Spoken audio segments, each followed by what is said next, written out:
guys, have a good day. Yan po yung niluto kong merienda kaninang hapon.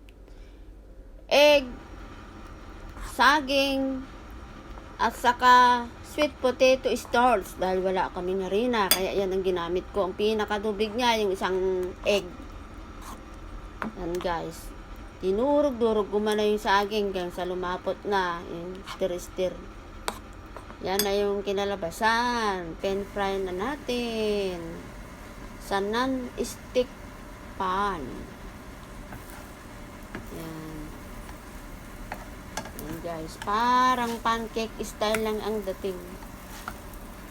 Napakasarap niyan na. First time kong magluto niyan. Sinubukan ko lang kung pwede kasi wala kami harina. Pwede pala yung sweet potato starch. Basta lagyan ng egg.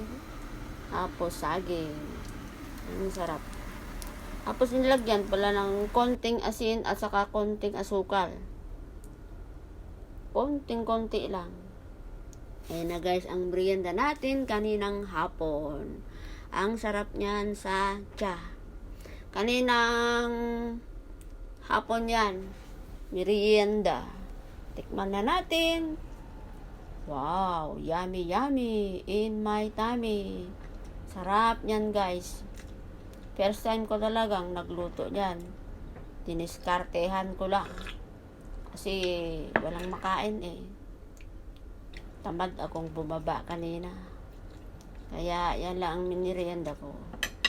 Tapos kaninang umaga, ang kinain ko din ay soft boiled egg ng 8 minutes. Yan ang nakain namin ng breakfast from Monday to Saturday. Yan guys, kasama na ako din sa breakfast nila. Basta araw-araw yan pag nandito sila. Pagkakain sila ng breakfast. Yan yung kape na ginawa ko. Roasted coffee yan.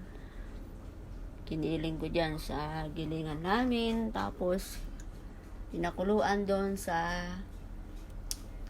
pampakulo ng coffee maker. Ayan na guys.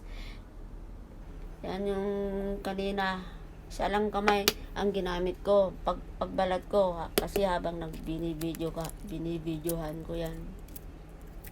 Yan guys. Ang bilis. Medyo mainit-init pa kasi dyan. Kaya yung kamay ko ay red na red.